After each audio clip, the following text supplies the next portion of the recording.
Good evening, good afternoon, good morning, wherever you are on this Gooner planet of ours. And I think we're all going to be a little bit happy tonight, aren't we, Mr. Cooks? I think you'd be borderline insane if you weren't happy after that performance last night. What a night it was indeed.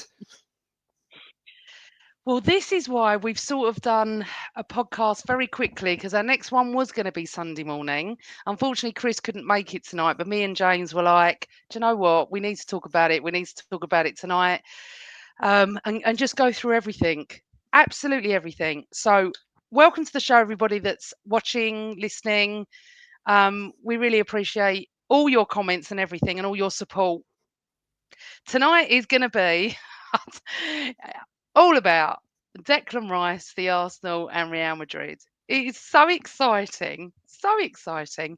Um, give us a few questions. We don't have long tonight. We have to be done by about 20 to 7, quarter to 7. So, we've got about 40 odd minutes. We're going to get through everything as much as we can. We promise. But really, all we want to do is talk about last night. So, James, what I'm just going to say is, first of all, did you predict before you went in the stadium? I didn't predict. I had a gut feeling was telling me we would win 2 feeling, not based on any evidence. Certainly didn't expect what we saw. And I said to the guy next to me at half time, I would be happy with a 0-0 coming out of this. And I know that doesn't sound like the greatest of attitudes to have, but I was kind of like, okay, we're playing the biggest team in the world. If it's 0-0, so long as we haven't thrown the game away, because we've done that in the past. I still have nightmares of that game in the Champions League against Man United at home, where it was all over in basically 10 minutes. So long as we didn't do that, I was happy to take it to the Bernabeu as a one-off game and see what might happen. But what unfolded, I mean, I'm not going to talk about all the details because we've got a lot to get into. But I Now, mean, hold on, for because I me, just want to tell you my prediction. no, okay, go for it.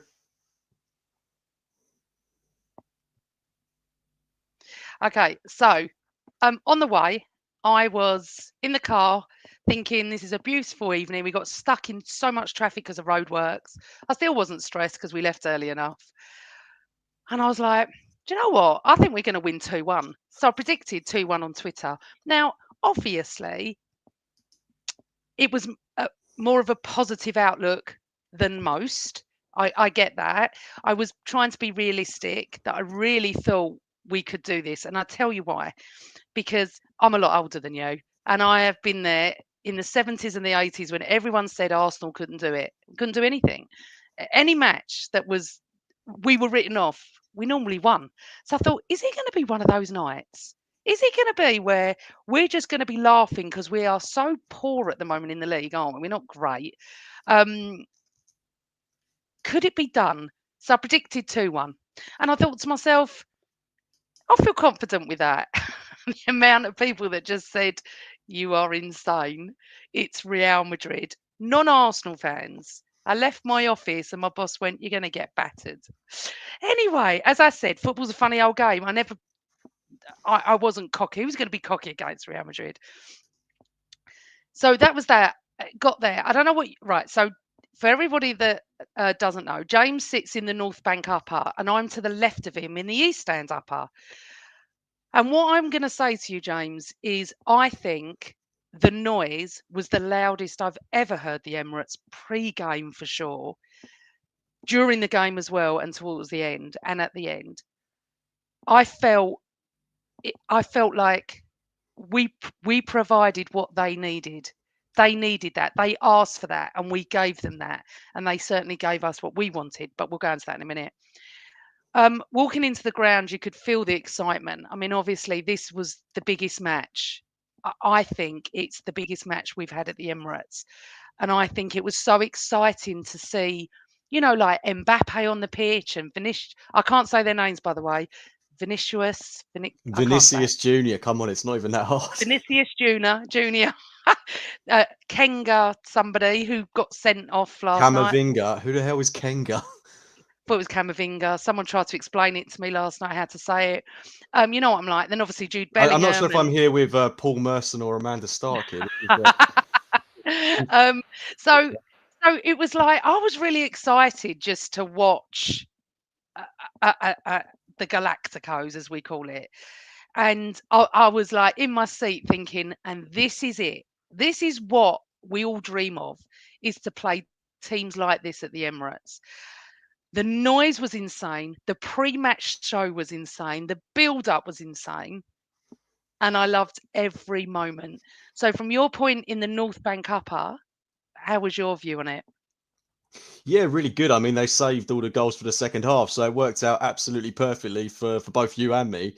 But I think going into the ground, even just in the Highbury area in general, like the pubs, walking from Highbury and Islington all the way down to the ground, just the buzz around the entire town place, it was just fantastic. It was really, Yeah. really, really raucous. I've not experienced that feeling, that atmosphere at Arsenal in a long, long, long, long, long time, if at all. Like it felt that unique to the occasion. It was such a good night, and getting to the grounds. I mean, walking in, I normally turn up about 10, 15 minutes before kickoff.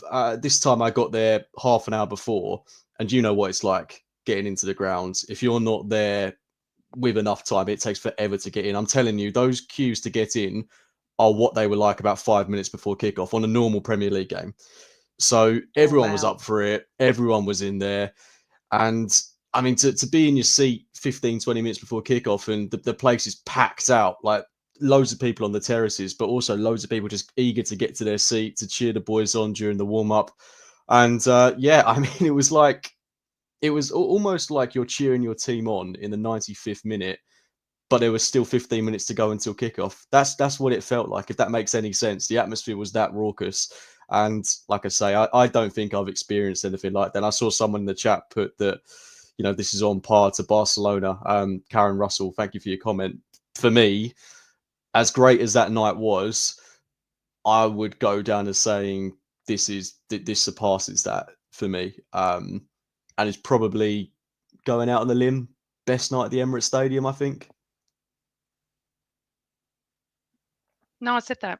I absolutely, totally agree with you. It was, I mean, obviously we're down one end, watching the clock end, and obviously the Thierry Henry tifo.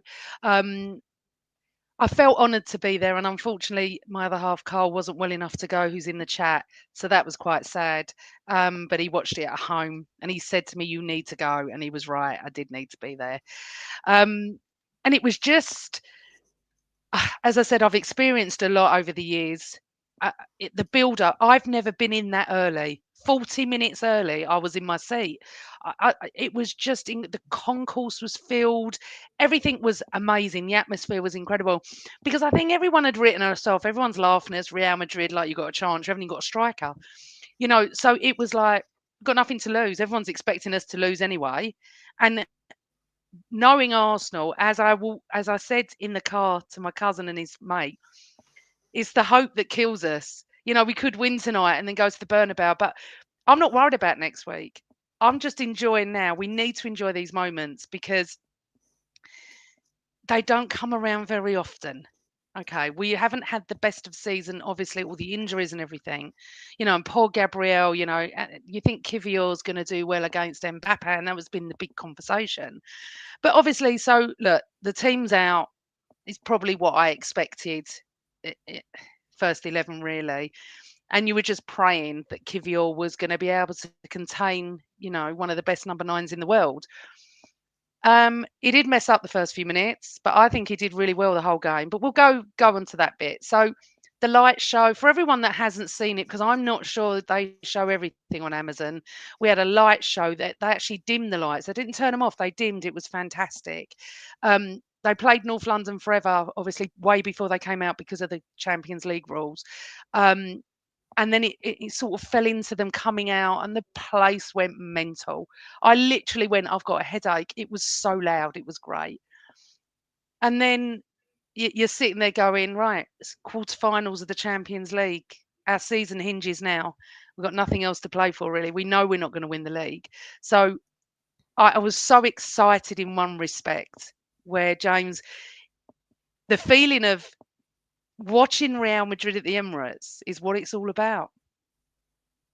Yeah, exactly. I mean, I've seen a lot of Arsenal drubbings in the last 16 at the Emirates, and whether it's against Bayern Munich, who, you know, not too long, well, it feels like a long time ago now. It must have been, what, 10 years ago? Do you remember where we got them? It felt like season after season after season, where we would Yeah. just get knocked out, get 5-2 when it or spanked something every minute. 10-2 on aggregate. Like, we just got Yeah. routinely spanked by them or Barcelona.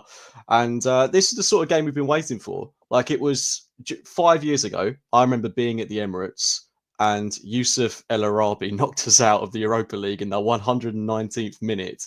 And to think we've gone from that moment to now, where we're beating the biggest team on earth by 3 goals to nil. I mean, when you look at their sides, when you look at their attack, and we reduced them to nothing practically. I can think of a very small smattering of chances, but we controlled that game so well. And it's what we've been waiting for. This is what the Emirates was built for. This is what, as fans under this project under Arteta, and even, starting with Arsene Wenger moving to the Emirates, this is all, what this has culminated to. So I just really hope we get the job done in the second leg. Obviously, I don't want to jump the gun, and I'm trying to do exactly what you say and live in the moment. I'd be lying if I said I wasn't fast forwarding a little bit to that game in the Bernabeu. But last night was just, I don't think as a football fan you're going to get many better highs than that being in the ground. Like when that third goal went in, it was mental. I was being pulled about left, right, forward, backwards, hugging random people. For me, it's the best game I've ever been at by a country mile. Yeah, I think I can honestly say what my 50 odd years of going now. I know I'm only 21, everyone. Um, 50 odd years. That's highlights one of the best matches I've ever been to. And the fact that we weren't lucky, we deserved it. The fact that we could have had 2 or 3 goals in the first half if anyone was there to tap the bloody ball in. God, how many chances. For me, Courtois with Declan Rice was man of the match. How many saves did he do? Double save, triple saves. He was incredible. If we wouldn't have scored last night, he would have been man of the match. I think Mbappe was pretty quiet apart from the 1 or 2 chances first half. You know, they just tried to catch us on the break, but we just played. Every single player played with passion and they wanted it. You can't fault anyone. Right, and I don't want to do what I always say not to do, but I'm jumping here. So the team have come out. I don't think anyone looked nervous. I thought we were on it straight away. I felt like we matched them in the first half, absolutely. And I just think that I'm so proud of them for what they achieved. I was thinking at 0-0, this is not bad to take to the Bernabeu. I know away goals don't count double anymore, but I was like, 0-0's all right. I was, in the week talking to non-Arsenal fans, you've got no chance, you've got no chance. You start to think, are we going to get battered here? But I don't know what happened before I got in and predicted 2-1, but hey ho. I just felt so privileged to be there to experience that. And I do realize that most of our listeners and our watchers and our viewers and everything, they don't get that chance. So I took it, I drunk everything in. I just took everything in. I've been in situations. I was at the Stade de France for the Champions League final. Unfortunately, it didn't work out to the way we wanted, but enjoyed everything leading up to that. It was incredible to be there. So that's the experience I've had. But that has to be the best Champions League match I've ever watched. The fact that we took the game to them, I'm so proud of them. So first half, unless there's anything you want to delve into first half, we can jump into the second half because this is where we all want to talk about and all the players and everything.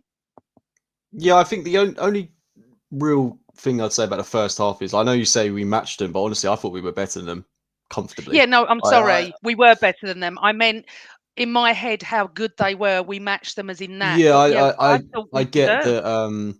I think leading up to this game, obviously, it's Real Madrid. Like, there's a certain aura that they carry, and believe me, next week we're going to feel that, tenfold. So there's that kind of mindset that comes into it. But the way we played the game, it was like we were playing anybody. We didn't let it phase us that we were playing Real Madrid, that we were coming up against likes of Mbappe, Vinicius, Luka Modric, who even at 39 is still a classy player. And I thought we handled ourselves really, really well. And I'd go as far as saying that the game we played against Everton was tougher than the one that we played yesterday. And that's not me being arrogant. That honestly, there was so much space that we had Yeah, yesterday. The fact we had 11 shots on target tells you just how much space that Real Madrid allowed us. And what I would say in total contrast to ourselves is that their front three had zero interest in tracking back. I was watching them the entire game. They do not track back. They do not work hard. Very, very individually talented players, but they won't do the stuff that, we really praise Saka, Erdegaard. Even Mikel Merino last night was in positions in defensive areas, winning the ball back. That's what we've got that maybe they were lacking. But also, I didn't see a clear structure or way of playing from Madrid. I just saw a lot of very talented footballers individually doing things very well. Like when Mbappe got the ball, he took it past a few players, and there were a couple of heart in mouth moments. That early opportunity when Saka gave the ball away, Vinicius came down our right hand side, and if it wasn't for Saliba, that could have been dangerous. That moment where Kivior missed the clearance, and that could have been a little bit edgy. But the one that really sticks in my mind is when Mbappe, brilliant ball through by Bellingham, and then has that pretty, I have to say, poor effort, comfortable mm, save for David Raya. But that's it. That's the only real moment I can think of. Okay, there's that chance at the start of the second half where Mbappe rifles it into the side netting. But I mean, that looks more dangerous than it actually is. But I just thought we were excellent. The way we controlled that game, and if it wasn't for that fantastic double save from Courtois, from the Declan Rice header, the Martinelli follow up, and even that chance from Partey fairly early on in the game, if he hit that with a bit more conviction, we've seen him do it before. That could have easily been a goal. We could have been 2-0 up by half yeah, time quite easily, and I think that the 3-0 scoreline is totally justified. And I know we're going to go on to talk about the second half now, but we could have scored 5. Like, that's no yeah. exaggeration. We were that good, and we had that many chances that we should have scored more.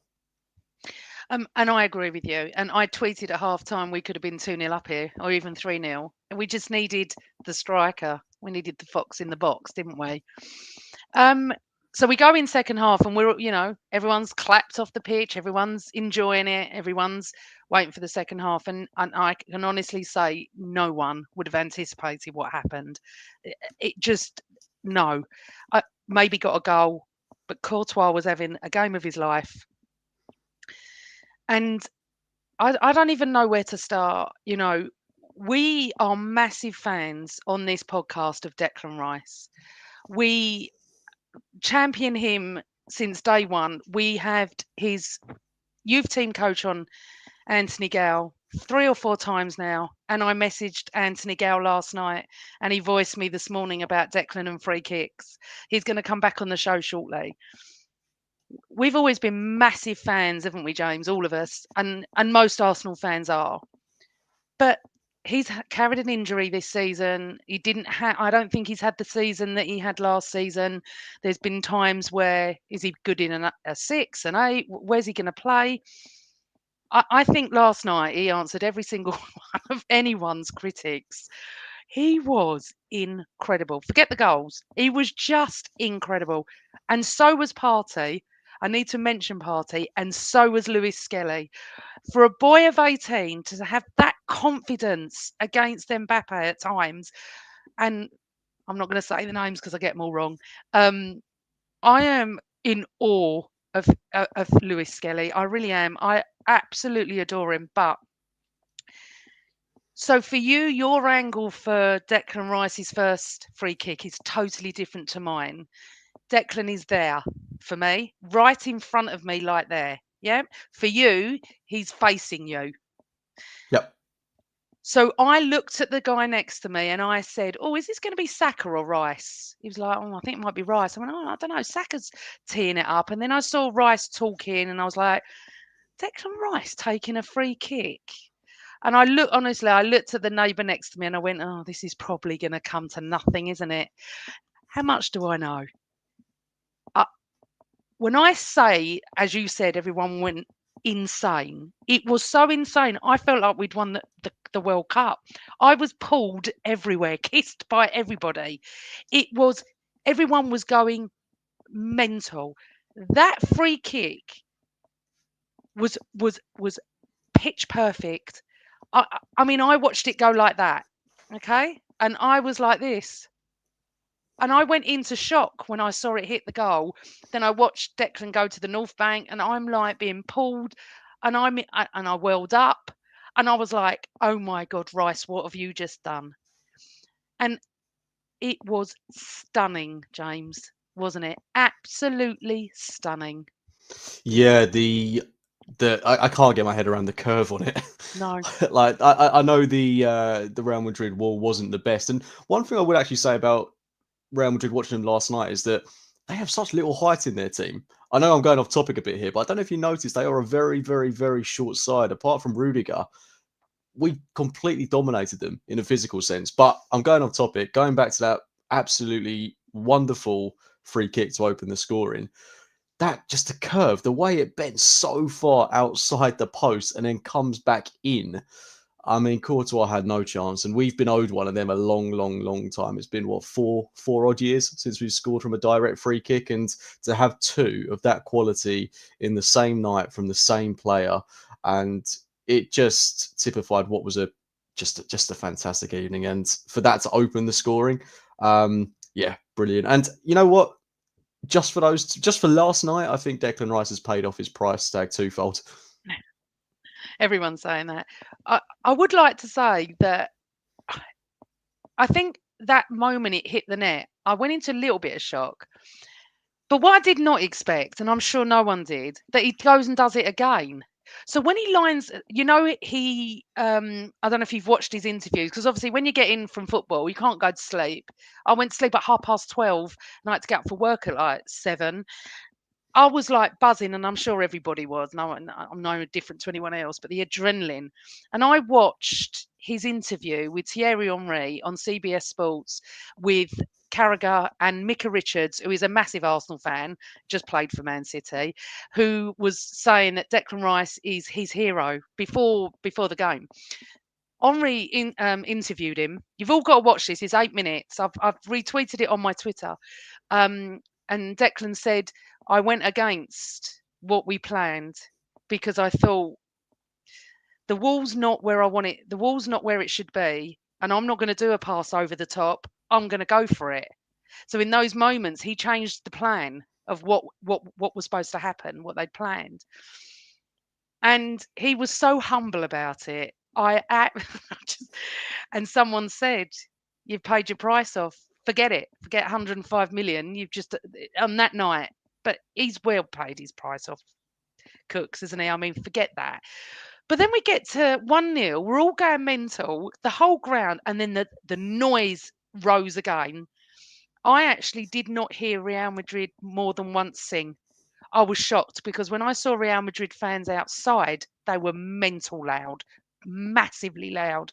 In the ground, you generally hear the away fans. I couldn't hear them only once. Um, the second one. Now, I'm going to ask everybody in the chat room, out of both of his free kicks, which is your favourite? Because me and a guy at work were having a debate today. Me and Cole disagree. Cole says the second one was his favourite. Excuse me. The first one was mine. What was yours, Cooks? Uh, I love them both. I don't really want to have to pick one, to be honest. I absolutely love them. I think maybe the first one, just because of the curvature of the ball. I mean, when you look at it back, that is such a hard thing to do. Like only the best players can have the ability to curve that ball round the wall, have it go so far outside the post, and then back in with enough pace and power to beat the keeper. I mean, that's a special goal. But then the other one could not be any more top bins. I mean, don't get me wrong, they are both free kicks of the highest order. They are that good. You know, Roberto Carlos would be very, very proud of them. And one player I think we're forgetting to thank for these free kicks is Bukayo Saka, who won both of them. You know, Yeah. we've showed excellent strength. You know, basically took it through the whole Real Madrid midfield on both occasions. And even though he didn't get a goal or assist last night, I mean, he did just as well by winning both of those and played such an important role having just come back. But yeah, going back to your question, Amanda, if you had a gun to my head, I would just about pick the first one. It seems most in the chat room are going second, but I'm going first as well. There's a video that they've done the first and the second above each other, and you watch it, the way he kicks. I love this video. Um, how many times has everyone watched the free kicks? Even though I've been working all day, there have been times where I've like seen it on Instagram and stuff like that. And these are the moments you got to enjoy. So then we go 2-0 up. And when I say the place went insane, it went insane. I can't think of another word for what happened at the Emirates. Um, and then who would have thought we would have got a third, Cooks? What Marina? I mean, the team that doesn't have a striker has just scored against Real Madrid, 3 goals. It was insane. That moment. Then I started to believe, Jesus Christ, we're going to go to the Bernabeu, 3-0 up here. Obviously, there was still what? I don't even know how long there was to go. I just felt confident that we wouldn't let one in. But Marino's goal was lovely, wasn't it? Yeah, and I mean that's probably the goal where I completely lost my head. And probably, I was possessed by something for about 1 to 2 minutes. That was just it, you feel like you're in seventh heaven. You feel like you're on cloud nine. I mean, you're 3-0 up at home. You've lost your arguably one of the best centre halves in the world, such a key player in Gabriel. You've got no recognised centre forwards. You've got no Havertz. You've got no Gabriel Jesus. You're missing so many key men. Let's not even forget, likes of Calafiori that are still missing. Yeah. For all this adversity, we're 3-0 up at home against Real Madrid. And I think all that frustration just spilled over into elation last night when that third goal went in, because it just did not feel real. It felt like you were living in a fever dream. It was absolutely unbelievable. And Marino last night, what was sensational. I've got to say it. Like, it wasn't just that goal, which, if we won this game 1-0, we'd be talking about that finish for ages, because the movement is impeccable. The way he just takes a couple of steps back and the finish is exquisite right into that bottom corner. It's a brilliant, brilliant goal. But it wasn't just that he did last night. His defensive work, as I said earlier, exceptional. His link-up play, the way he held onto the ball, played it into the channels. It was like having Kai Havertz out there last night, and that's the Yeah. biggest compliment I can give to Miko Marino, because this isn't a natural role for him. He's a midfielder playing up top, and in a lot of games he's looked like a midfielder playing up top. Last night he looked like a striker, and like I say, that is that is such an improvement that we've seen in him, because he has looked uncomfortable. But last night, he really owned it. And if you compare him to Mbappe at the other end of the pitch, who was great in glimpses, I mean, Marino's the one that comes out shining. He was that good of a player last night. Thoroughly deserved his goal, and I mean, it's going to give him a much needed confidence boost that he rightly deserves and will need if we're going to get through in the next leg and hopefully progress to the semis. So the thing is now, it is a shame. You and I were there. Chris was there as well. But it is a shame for so many people that weren't, because to experience that at 3-0, being hugged and kissed, and all of a sudden there's this dream of maybe meeting PSG or Aston Villa. But of course, we do have to think about. I haven't really until we've just said it, but Oh, I have. I was thinking about it as soon as the whistle went. yeah, you're a negative Nelly. I live in the moment. I was still buzzing. I couldn't even sleep. I was like messaging, and I got loads of videos and pictures and stuff like that. And I was just so excited that Declan Rice had done what he'd done. I still can't believe it, and I can't wait to watch it all again. But you do have to think, if they get an early goal at the Bernabeu, it's going to be panic stations. What we desperately need, Cooks, is an early goal for us. We need to quieten that crowd, and we need to get an early goal. We need to play how we were playing. We don't sit back. We don't do any of that. We play how we played at the Emirates. But in between this, which is interesting, we've got Brentford on Saturday evening. Now, if I was Arteta, I would be playing the reserves.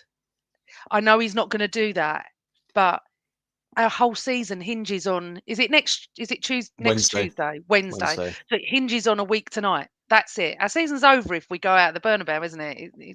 We got to fight for second or third or whatever it is. What would you do against Brentford? I would do something similar to what we saw against Everton. I think he got it bang on then. Look, I want to beat Brentford.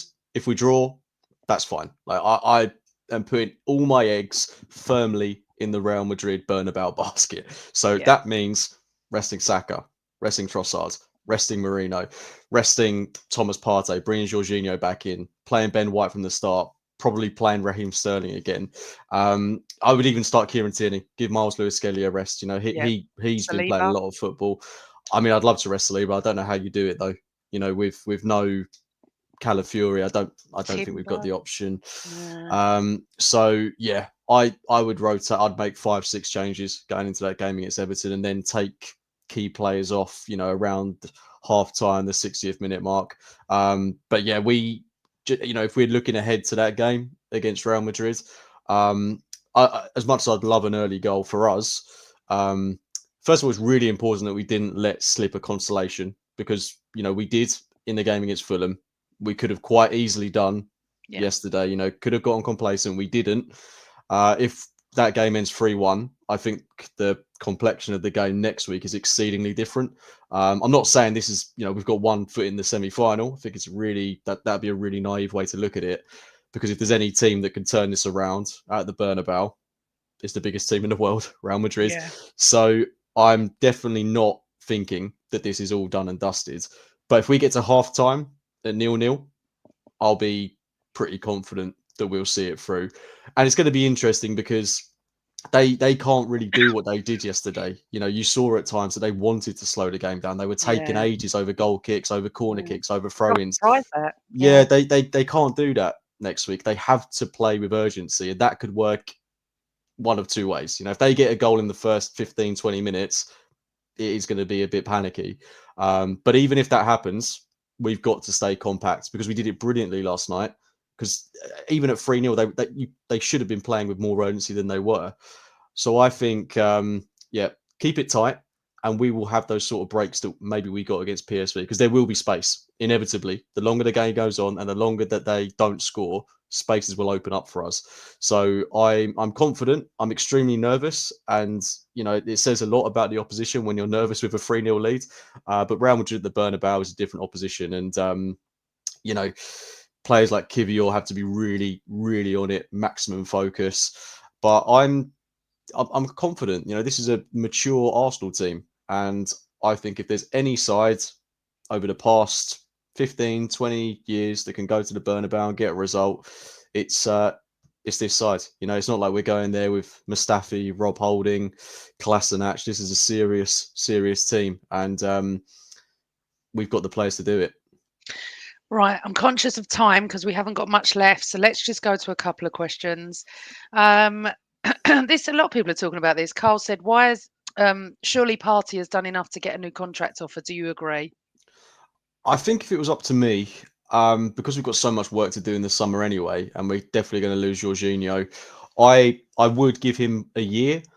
I don't think that's going to suit him. I think he'll want longer, and for that reason, I don't think there's going to be an agreement. And if it was going to happen, it would have there would have been talks a lot sooner. So I think it's sadly done and dusted, which is a shame, because I think he's probably had his best season for us ever. Okay, fair enough. Next one is from Gentile 1969. Is Timber our player of the season? Hmm. I He's definitely top three for me, and even despite him being injured at the minute, I'm still going to go for Gabriel. I think he's been a man mountain this year. Yeah, did you? I saw Gabriel on his Instagram. Someone posted him watching from a box last night. He's like he's in like he couldn't get up because of his injury, and he went mad when Rice scored, and it was wonderful to see. Oh God. Yeah, he looked like he was going to burst into tears. Yeah, he did. It was lovely to watch. Karen said, "Would you play exactly the same way at the Bernabeu or go more defensive?" I've said that I would just play exactly the same way. What about you, Cooks? I wouldn't play with the handbrake on, but I would definitely play with a bit more caution. We don't need to score. But I would definitely say when we get those opportunities to exploit the space that they're inevitably going to leave us at times, play with that same cutting edge and that same ruthlessness. Like I definitely see us getting a lot of chances in that game. It's just up to us whether we take them. So yeah, I wouldn't change too much, but maybe just keep it a little bit more tighter. But I'm not, you know, I'm not saying let's play five at the back or anything like that. I wouldn't change a thing about the lineup. Okay. John Rowe, just talking about Kivior. Do not sell Kivior as Tommy's definite doubt for next season. I wouldn't sell Kivior anyway, but I don't know your thoughts on that, Cooks. Yeah, I've always said, even when Kivior was linked away in the summer and he looked very, very close to leaving, that if it was a choice between Kivior and Tomiyasu, it's Kivior all day long for me. The problem is, I don't think that suits Kivior because, as we saw last night, I know people have issues with him and they don't think he's at the level. And look, when you're comparing him to Gabriel, there is an obvious drop off, as there would be with most centre halves. But he's still a very, very, very fine player. His range of passing, excellent. His composure on the ball, really, really good. Physicality, something that I'd question, but I think his timing and all-round defensive game is excellent. I think he's a really, really good centre half who could play for a lot of top sides, and that's why I think inevitably he will go because he's capable of playing at that level. But if we had the choice and if we can convince him to, yeah, definitely, I would move Tomiyasu on and keep Kivior. Okay, so quite a few people want to talk about our Kieran Tierney. Carl said, "Can we make an honourable mention for KT, who has come on as sub, worked his arse off for the team, and even though he's off in the summer?" Someone put, "Yes, Carl, KT worked for the 15 when he was on." Jen's House said, "It would have been the mad cherry on top if KT had put his toe through that chance at the end." We all love Kieran Tierney. Look, Phil saying, "Would anyone have expected at the start of the season Tierney would be turning up in a Champions League quarter final?" Yeah, we all love him, don't we? And we can't find a place for him in our team, Cooks. No, but what I would say is that I think this is a nice way for it to end with Kieran Tierney because it's just gone full circle. Like no one expected him to be playing a single minute for us this season. No one expected him to be part of the team. If it wasn't for that injury that he sustained during the Euros, he definitely would have been off in the summer. But he's back, he's part of this side, and I just love the fact that players like Martin, the chant is obviously, Tierney at the back, Gabby in attack, two players that were there when we were in eighth place that have come through this entire process and they're getting to now be part of moments like this. I just Mm. think it's wonderful because, like I said earlier, these are players that were involved in losing to the likes of Olympiacos at home that have struggled against the likes of Slavia Prague in the Europa League. And now we're beating Real Madrid 3-0 at home with them in the side. It's a beautiful thing to see. Absolutely. And as Carl said, hit the like button, subscribe, and press the bell notification so you don't miss a show, gooners. That would be good. Couple more. Terence Tibbs, welcome to the show. Thoughts on Erdegaard's performance? I know a lot of people have been saying that he wasn't great last night and he still doesn't look like the Erdegaard of old, but I don't know if I share that opinion. I thought he did some good things. I don't think his game was anything exceptional or mind blowing, but what you're going to get with him, especially in games like this, is a guy that's going to, you know, lead, marshal, work incredibly hard. And it's hard to give him anything below a 6.5, 7 out of 10 because he just, I think in the press, he was so vital. Like he led that press in the midfield so well. Don't get me wrong. He's not at the level that he was in the 22-23 season, but you always, not like exactly what that comment there says from Helge, that he's always trying. And that's what you need as a bare minimum. And that's going back to what I was saying earlier, comparing him to someone like an Mbappe, that's the difference. Because if Mbappe's having an off day and he's not working hard, you're not getting anything out of the player. Whereas with Erdegaard, if he's having an off day but he's working hard, at least he's contributing something. He's leading the press, he's doing the Mm. bare minimum. So no, I don't think he was poor. I think he had a good performance, but it just wasn't anything spectacular. But he's saving that for the Bernabeu guys. So, relax, lay off him. Um, we've got two left from Phil. First one is, do you want Villa or PSG in the semi? The thing is, right, No, don't. Let's not. We shouldn't talk let's about this. not. We We've just got another shouldn't at leg the to go. moment. Let's just enjoy what happened last night, and we can worry all about that please God, Well, next let's week. whilst we're here, Amanda, let's be hypothetical. Who would you rather have? In a weird way, PSG, because we can't beat Villa. We just don't do well. Can you imagine Emery beating us in the Champions League No, and semi-final? I'm the exact same. I'd rather I, have PSG all day long. we were talking about it at work, and I think PSG is weird saying it, but and I think Villa have got a really good chance tonight, which we're all good. I'm just about to go and watch as well. And the last one, what was the best chant last night? "Are you Tottenham in disguise?" was just too funny. That to me was absolutely brilliant. We had our general normal, like LA, LA, LA, and Declan Rice and Saka, and it was wonderful. But this was the funniest, wasn't it, James? I think so. Yeah, it just capped off what was a brilliant night. It really took me off guard, actually. But yeah, loved it. Loved every It minute. was it was cool. Um, and this, everybody, is my new bag of choice. Forget Chanel, forget Gucci. Get it framed, This, Amanda. no, I'm using it. I'm going to be walking around where I work tomorrow with it proud. And James knows where I work. Not many gooners, but I don't care. I'm so proud and everything. So, James, you have to shoot. Let's say goodbye to everybody. Listen, everyone, thank you for joining us. We appreciate 6 o'clock on a Wednesday evening. It's not an ideal time. So, thank you so much. Thanks for your questions. Um, please follow us. Please subscribe. Everyone on audio, we really appreciate you. Our figures are climbing, so that's lovely. And we enjoy the show.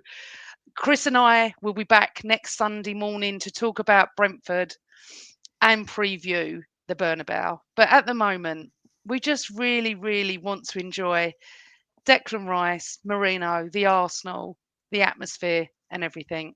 So, everyone, let's go and watch the quarter-final of the Champions League with PSG and Villa and relax and enjoy. Cooks, brilliant to chat with you again. And here we go. As always, thank you, everyone. But always Arsenal. Allez, allez, allez.